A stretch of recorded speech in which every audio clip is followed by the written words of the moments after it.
Hello and welcome to this training tutorial on the Retro Series R10 Light by Spar Electrics. My name's Matt, and in this series of videos I'm going to take you through all the necessary steps to help you install your Retro light quickly, easily and above all safely.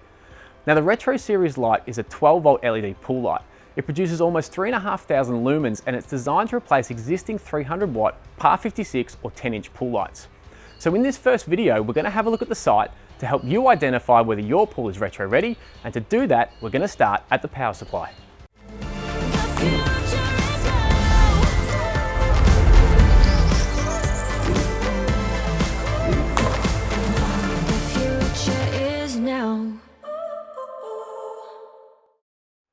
Now there are two main types of pool light power supplies.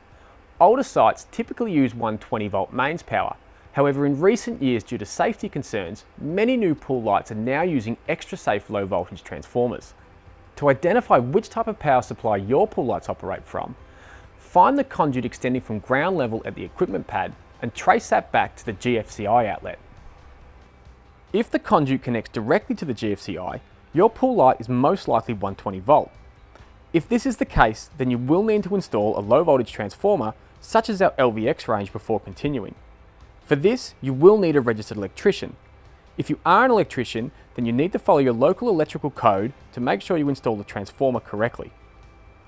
If there is already a transformer installed, then we need to check to make sure the rating of the unit is suitable for the R10 light. Check the product label to make sure the unit is 12 volt AC, can supply at least 50 watts per light, and is UL listed for swimming pool use. Now that we've checked the power, we can head back to the pool and have a closer look at the existing lights. To remove your existing light from the pool, firstly make sure your power is turned off and then loosen the top screw on the light to let you bring it to the pool surface.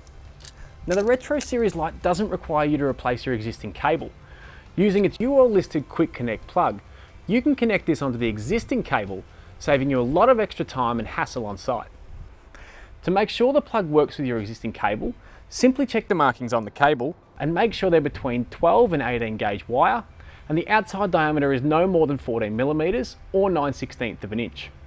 Once you've checked these steps, you're ready to install your Retro Series R10 light.